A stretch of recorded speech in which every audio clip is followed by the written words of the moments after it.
Nome: Paulo Freire. Data de nascimento: 19 de setembro de 1921. Local: Recife, Pernambuco. Cor dos olhos: castanho. Raça: humana.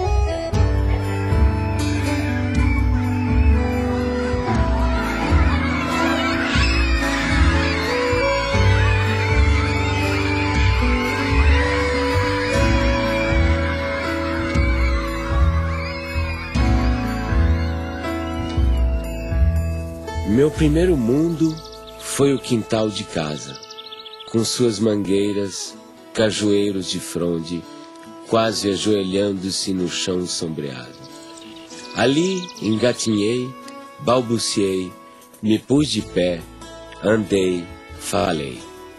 Eu fazedor de coisas, eu pensante, eu falante. Durante muito tempo, muita gente me pensou em mim ou falou em mim como se eu fosse um especialista em métodos e técnicas de alfabetização de adultos. Não é que eu ache que ser um especialista em alfabetização de adultos é uma coisa inferior. De jeito nenhum, eu acho uma coisa de uma importância enorme. Mas só que a minha preocupação desde o começo era um pouco mais gulosa do que essa. Quer dizer, o que eu buscava já naquela época, nos anos 50, era uma crítica à educação brasileira. Em Angicos, uma pequena cidade no sertão do Rio Grande do Norte, à beira da antiga estrada de ferro, começaram uma revolução. Sua primeira fase durou apenas 40 horas. O alvorecer de autêntica reforma de base que está repercutindo em todo o Brasil e que possivelmente logo envolverá o país inteiro.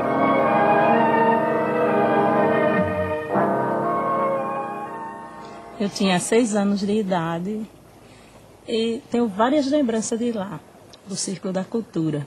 Aprendi a ler sentada no colo do meu pai. Isso me fascina. Recordar o passado é viver 2 vezes. Eu sempre soube viver 2 vezes. É sofrer? Não, é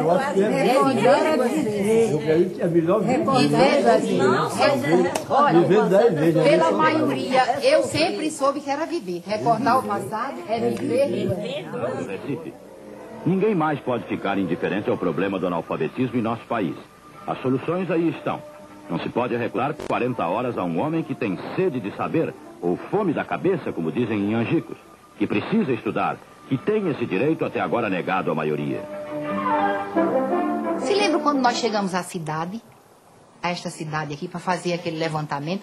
A Neida era muito pequenininha, tinha 6 anos, nem se lembra ainda, né? Mas eu me lembro alguma coisa. Eu lembro, porque passou um jipe com alto-falante anunciando e ia chegar a essa escola e as pessoas não acreditavam muito. Eu vi minha mãe dizendo assim para meu pai que queria estudar. Ele disse, isso não chega pra gente, não. Cabia a nós fazer um plano de alfabetização e educação de adultos, visando 100 mil matrículas, uma maneira de mudar a situação. Nós fomos recrutados, participamos de um treinamento e a primeira providência nossa foi nós nos deslocamos para Angicos para fazermos o levantamento do universo vocabular.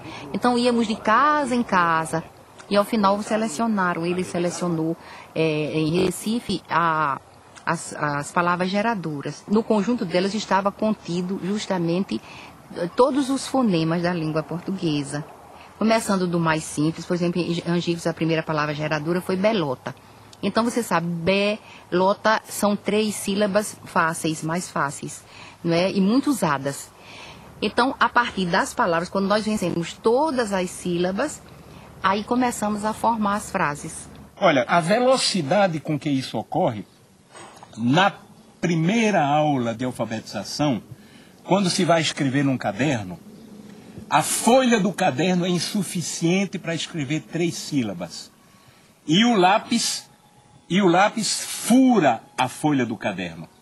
Naquele momento em que eu comecei a aprender com a classe trabalhadora, o que significava ser uma consciência dependente, uma consciência política dependente. Um círculo da cultura é o nome que nós demos, Paulo Freire deu, para substituir a classe de alfabetização. Porque na classe de alfabetização permanece aquele sentimento de A sobre B, ou seja, de um professor que dita, um professor que diz, que transmite uma educação bancária, entende? E alguém que recebe. Quando nós chegamos em casa às 10, 8 horas da noite, 7 horas da noite, os meninos estão endiabrados porque não comeram bem, estão sujos, não tem água para tomar banho.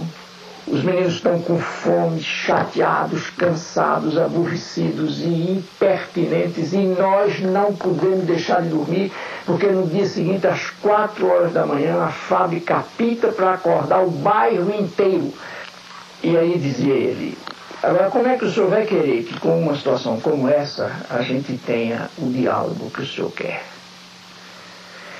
E eu morto, quer dizer, o homem fez naquela noite uma análise de classe que eu não tinha sido capaz de fazer. Noite após noite, 1 hora por dia, aula, que é o voto.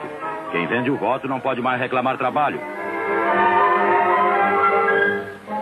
Quem vende o voto é a massa. Povo vota com consciência. A política, né, na época, havia muita pressão, né, aos movimentos sociais, e nós estávamos em pleno trabalho de alfabetização em 64, quando houve o golpe. E quem estivesse naquela escola estudando, quando viesse, aí pegava aquele povo todinho e levava, prendia. Sim, aí todo mundo ficou com medo, né? Aí lá, eu sei que papai chegou em casa e disse: olha, minha filha, mamãe, você ajuda que for de papel, ajunte papel, lápis, livro, e faça um foguinho, bota em cima e toca foguinho tudinho. Desse mesmo jeito eu fiz.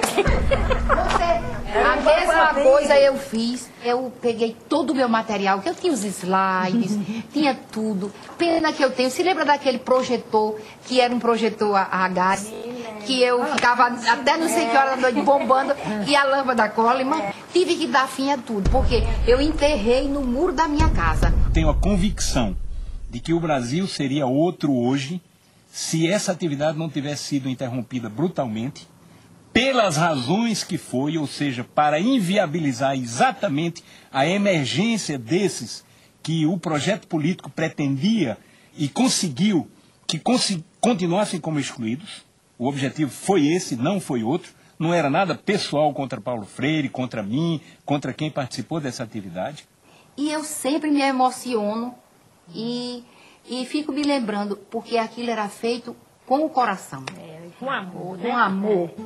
Sei votar, aprendi a escrever meu nome.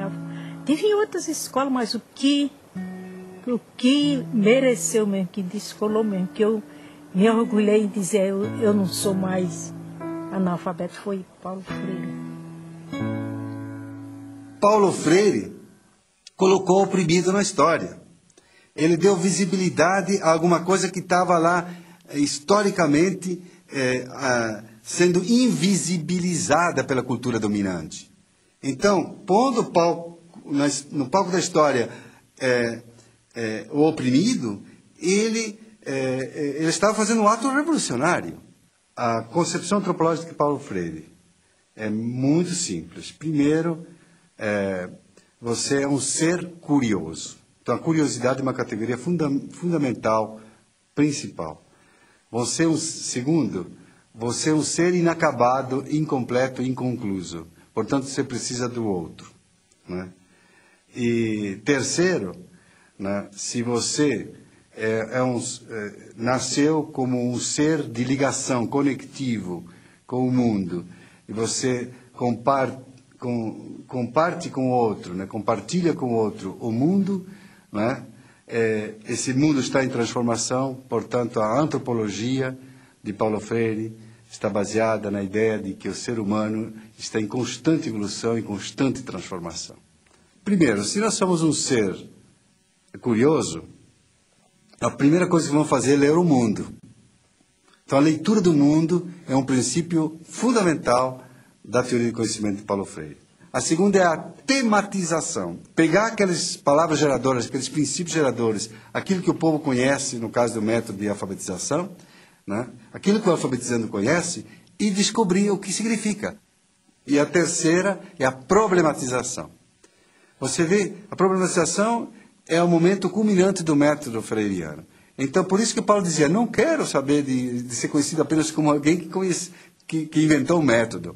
Porque, exatamente, o seu método está ligado à sua teoria do conhecimento e à sua antropologia. Professoras, professores, alunos e alunas, boa tarde.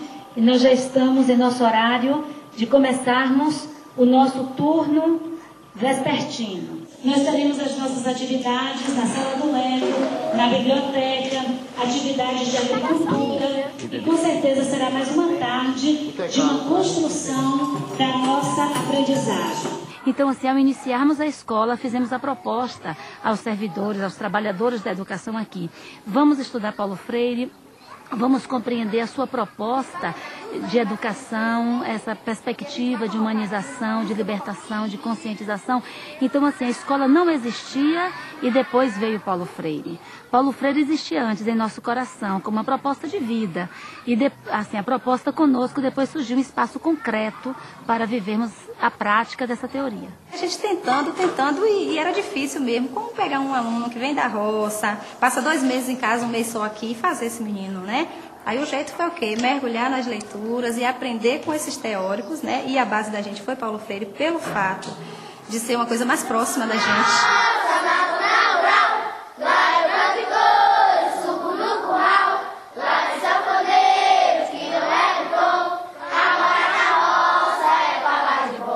As crianças que nos chegam muito diferentes das crianças que são urbanas. Naturalmente, quando elas chegam, elas não conhecem o vaso sanitário, que para a gente é um valor. Isso ainda me emociona. Saber que muitas das nossas crianças tiveram que usar muito tempo o quintal da escola porque não sabiam usar um vaso sanitário. Então elas chegam aqui, às vezes, com um comportamento muito agressivo, né? Às vezes nós temos crianças aqui trazidas pelo conselho tutelar, crianças que a gente não conseguia chegar junto, tocar, porque elas resistiam. E hoje a gente vê, assim, transformação mesmo na vida deles, né? Hoje são crianças que sentam no colo, se a gente senta, eles vêm, chegam, sentam no colo. Crianças que a gente teve grande dificuldade para chegar junto. Ficou nervosa?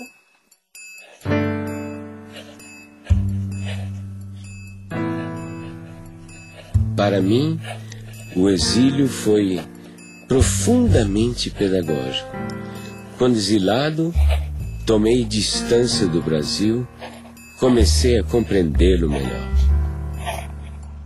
O exílio, rapaz, o exílio me deu muito. Só que o preço do dado é equiparado, tá fazendo? A quantidade que tu ganha é a quantidade que tu tem que pagar. O preço é alto, o preço é e foi alto. Olha, eu só não te diria que eu me sentia destroçado, porque afinal de contas é muito difícil que eu me destroce, entende? Mas eu sofri profundamente. Então havia dimensões da nossa cultura que me fustigavam, como por exemplo o gosto da comida. Nós, claro, tínhamos muita saudade do clima, da gente, da língua, né? Mas a estrutura familiar na questão da comida, por exemplo, do universo, né? Da cultura, nós tínhamos tudo. Todo dia minha mãe arrumou feijão não sei aonde, e galinha de cabidela, que ela ia, achava no mercado Las Vegas, trazia e fazia a jeva da galinha. Era uma comida que se você entrasse... Era uma casa pernambucana, era uma casa brasileira. E não há como sacrificar a sua identidade cultural. Eu nunca me senti melhor do que ninguém porque sou brasileiro, mas nunca me senti pior do que ninguém porque sou brasileiro.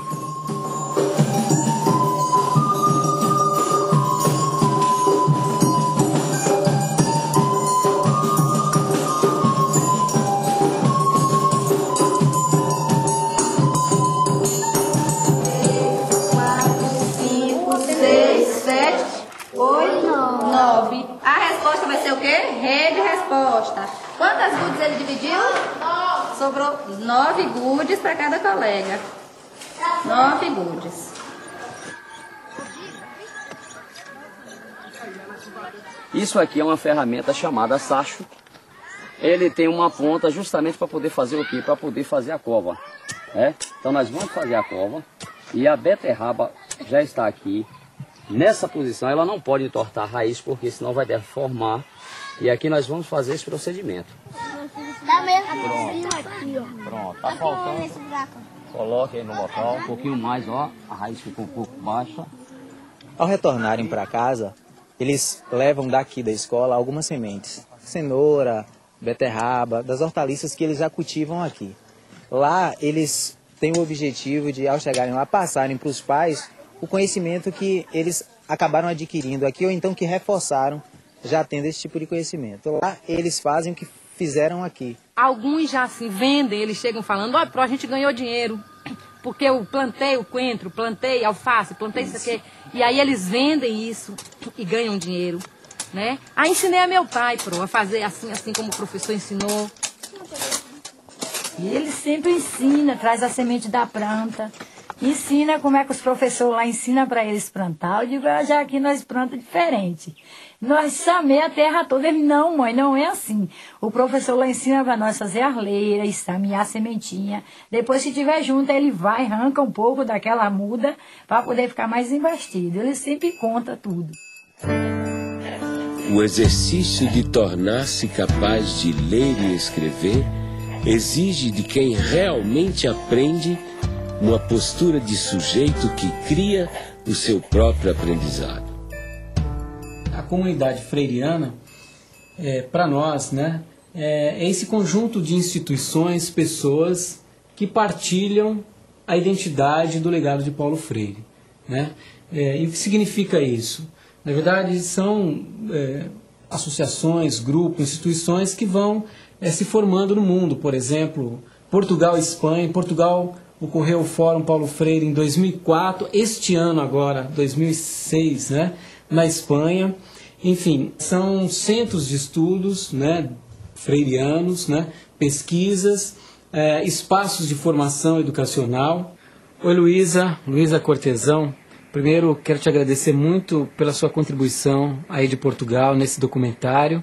Gostaria que você falasse um pouquinho o que é que vocês estão realizando, a experiência freiriana do Instituto aí. Está a ver, portanto, são debates muito aprofundados e muito fundos sobre questões teóricas que têm que ver com problemas que são sentidos na realidade. Fizemos, o título é exclusão ou exclusões, e fizemos, por exemplo, uma análise de problemas de exclusão social, de problemas de exclusão na saúde, de problemas de exclusão na justiça, de problemas de exclusão no trabalho, de problemas de exclusão na educação, e agora esse ciclo vai terminar com uma análise sociológica da problemática da exclusão. O que te levou a fundar uma cátedra Paulo Freire aí na Suécia, num local em que, digamos assim, há tão poucos oprimidos? Aquí en Suecia, después de los años 70, que la gente conoció aquí a Paulo Freire, hay un renacimiento de interés. Aquí en Uppsala hay un proyecto muy interesante de desenvolvimiento sustentable, medio ambiente, ¿no?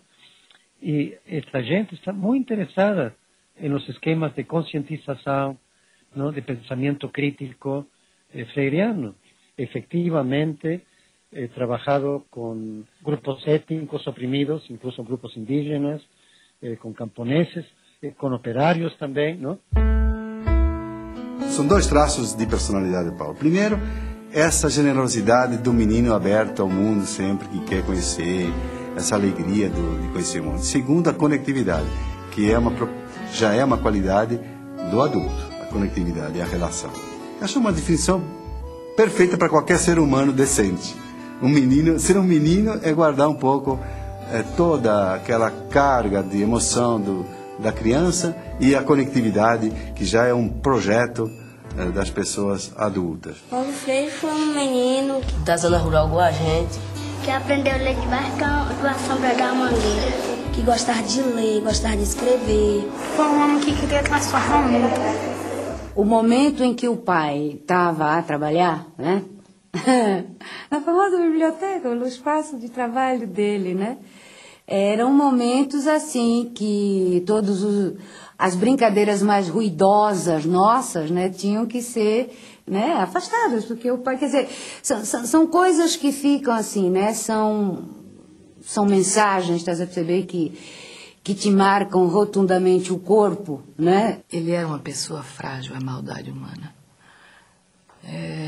E minha mãe sustentava a reversão disso no sentido: acorda, Paulo! O que você está pensando da vida, Paulo? Que é isso? O mundo é isso mesmo, Paulo? O paizinho nunca foi assim um pai no sentido de um pai físico muito constante. Não foi, isso não tem problema nenhum, digo isso mesmo, porque assim eu o percebia. Mas, no entanto, estás a ver, quando o desgraçado estava presente, mas ele estava presente com interesa, que, putz, imagina, era amplamente suficiente. Um homem extremamente humano, né? Extremamente bondoso, mas que também sabia ser muito duro quando era necessário com as pessoas, né? Quer dizer, ele tem uma frase dele que diz assim: se alguém quiser me insultar, que me chame de santinho. No campo pedagógico é muito mais atual Paulo Freire, porque a Unesco, por exemplo, colocou os 4 pilares da educação do futuro, não é? Aprender a aprender, aprender a conviver, aprender a fazer e aprender a ser. São esses 4 pilares. Isso está dentro da teoria do Paulo Freire. Só que Paulo Freire acrescentaria um 5º, aprender por quê, contra quem, a favor de quem. Ele politizaria muito mais esses 4 princípios, 4 pilares da educação do futuro, evidentemente. Ele sempre coloca a questão do porquê. Vocês sabem o seguinte, que o computador ele é feito de partes. Nosso trabalho aqui parte da realidade desses educandos que vêm da zona rural, né? A gente procura estar trabalhando com tudo que é próprio do cotidiano deles, mas a gente não permanece, né, nessa realidade. A gente começa a trabalhar justamente inserindo a internet, a informática, né, nessa vivência dele aqui, para que ele transforme essa vida. E abrindo possibilidades novas para eles, né? São 600 crianças divididas em 3 grupos. 3 grupos de 200. Enquanto nós temos conosco 200 crianças imersas numa educação formal, nós temos 400 crianças em suas casas, sendo visitadas pela equipe itinerante. Então, lá na roça, a equipe itinerante corrige atividades, dá orientações, trabalha com a questão da agricultura, que já é trabalhada aqui, mas fortalecida em casa, porque as crianças ensinam também aos seus familiares, e a equipe itinerante faz uma avaliação desse trabalho, assim, que a escola orienta para o aluno executar em sua casa. 2 mais 5. 7. 4 mais 1. 5. Então a senhora tem que dedicar, assim, dar um tempo para ela, para que ela possa estudar. Porque a gente sabe que ela ajuda a senhora na lavoura, sim, mas ela tem que ter, assim, um tempo disponível todo dia para fazer a atividade dela. Tem pais que dizem assim, que 2 meses em casa, eles ainda dizem assim: professora, não deu tempo para os filhos fazer atividades. Porque às vezes eles tiram os filhos das atividades que levam para casa para pôr na mão de obra. Porque tem que ajudar.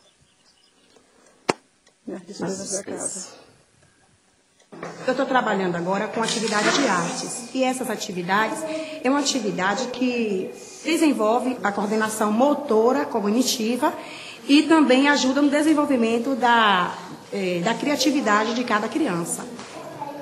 O restante fica em silêncio e vai terminar a tarefa, tá certo? Não tá achando. Nadson, pode vir, Nadson.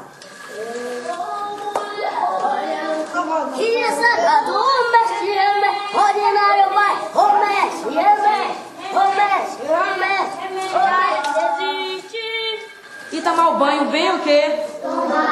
Passar o sabonete no corpo, atrás, no banho, tira a calcinha e tipo os meninos tiram a cueca. Lave a parte íntima de vocês bem lavada. Fica lá sujinho, Aí vai criando sujeirinha, sujeira, sujeira, e daí cria dor.